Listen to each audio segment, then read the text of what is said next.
Suite à ces postures en extension, que ce soit le poisson, Matsyendrasana ou la roue, Chakrasana, nous allons venir placer une posture en flexion vers l'avant, Paschimottanasana, la posture de la pince.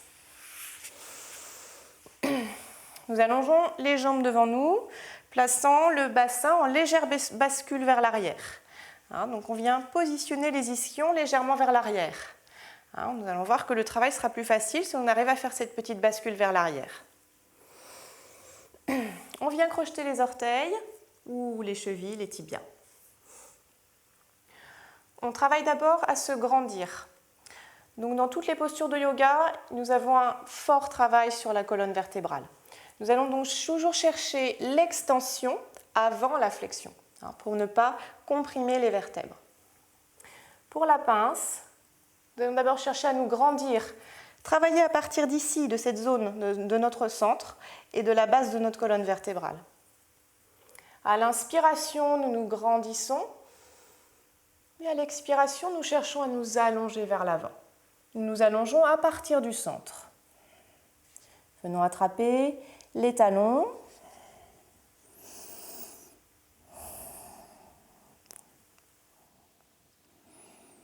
Et rester plusieurs instants, voire plusieurs minutes dans la posture, concentrée sur la respiration.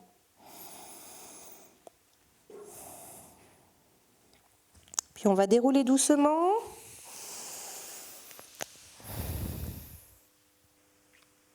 Revenir, joindre les voûtes plantaires. Et placer une deuxième posture en flexion vers l'avant.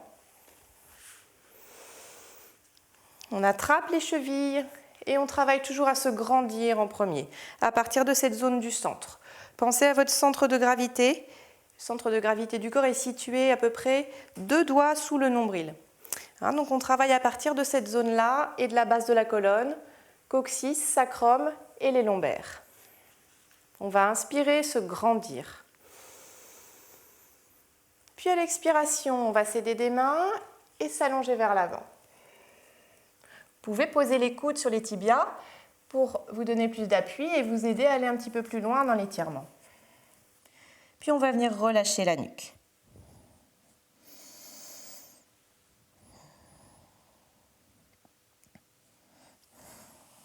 Revenir doucement.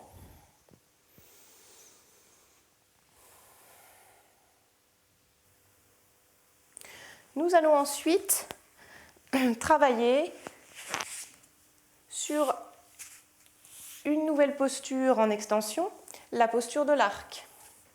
Venez placer le corps au sol, le menton au sol.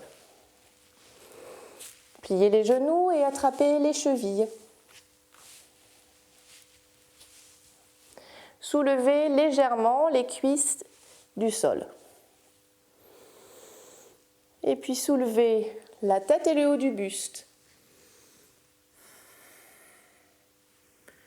Continuez de soulever les cuisses du sol et le buste.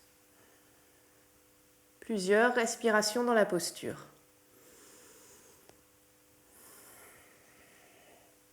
Puis nous revenons doucement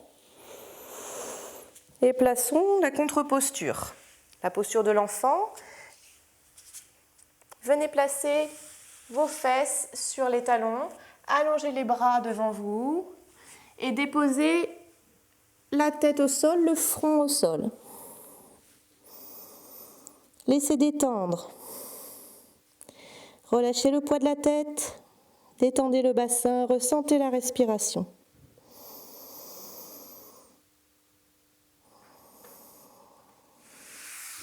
Puis revenez doucement, déroulez.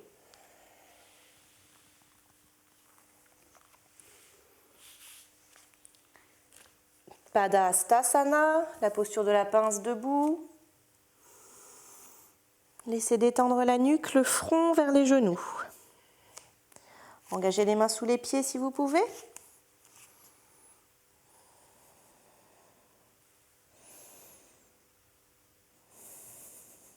Cherchez à utiliser le poids de votre corps pour aller plus loin dans les étirements.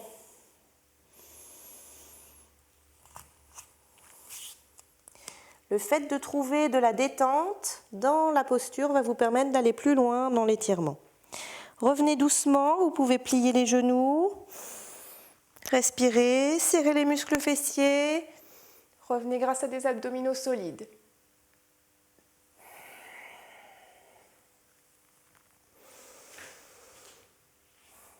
On va maintenant travailler une séquence de postures debout.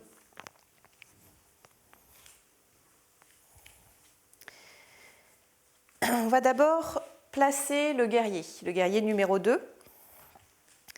Alors toutes les postures debout, c'est très important de prendre de bons appuis. Donc vérifiez la posture à partir de vos pieds, jusqu'en haut. Toutes les postures debout vont nous aider à renforcer le corps et nous aider à accroître notre ancrage à la terre. Vérifiez que votre pied gauche est bien fermé ici et ouvert à droite, les talons sur une même ligne. Pliez le genou droit. Vérifiez que ce genou est juste au-dessus du talon. Ajustez si besoin et vérifiez que ce genou ne part pas ni sur la droite ni sur la gauche. Placez le buste de face, étirez-vous des épaules jusqu'au bout des doigts. Les épaules sont basses. Le regard vers le bout des doigts de la main droite. Le visage détendu, la respiration calme.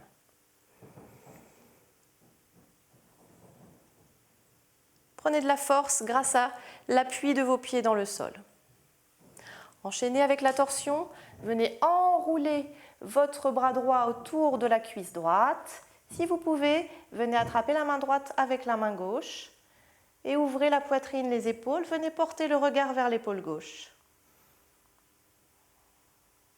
Plusieurs respirations dans la posture. Puis, nous allons venir nous placer en flexion vers l'avant. Nous réduisons l'écart entre les deux pieds légèrement. Les mains de chaque côté du pied qui est à l'avant, on relâche la nuque.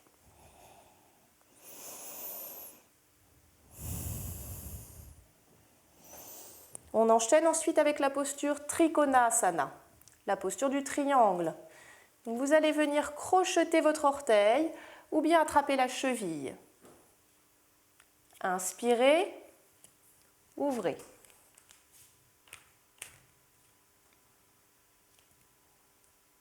Le regard porte sur le pouce gauche.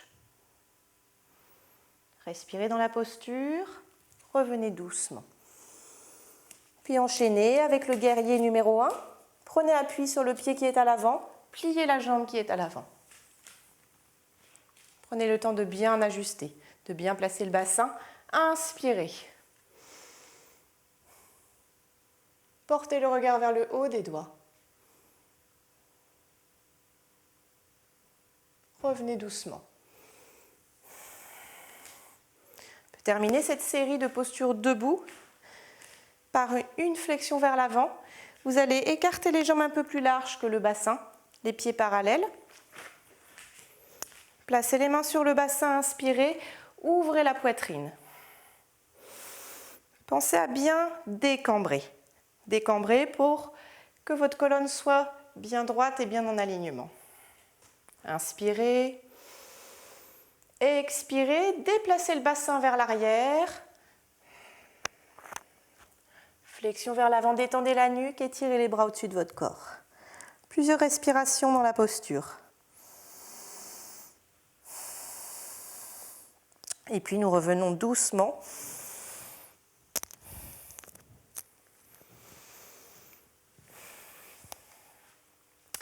Voilà pour cette série de postures debout. Nous allons également travailler sur une séquence qui s'appelle la salutation à la lune. C'est une séquence qui peut être travaillée sur un rythme lent ou sur un rythme plus soutenu. Posture que l'on peut retrouver dans les cours de Hatha Flow. Important de synchroniser notre respiration sur les mouvements. On prend toujours quelques instants de concentration et on calme la respiration. Inspiration, expire, inspire, expire, Inspire. Expiration. Inspiration. Expiration.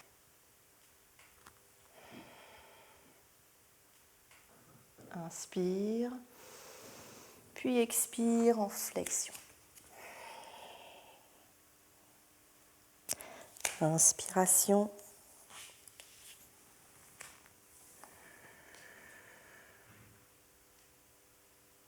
Expiration.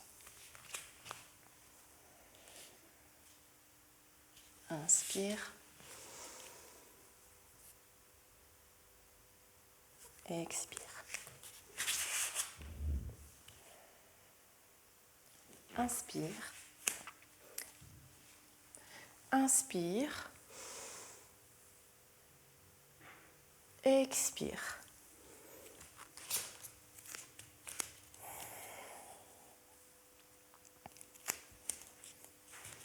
Inspire.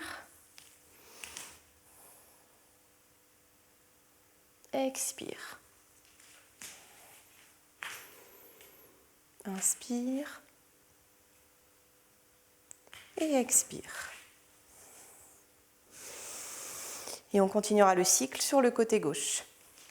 Voilà, donc c'était une présentation de posture, de séquence, de respiration que l'on va retrouver dans les cours de Hatha traditionnel, de Hatha Flow et de Yin Yoga. Namasté, je vous remercie.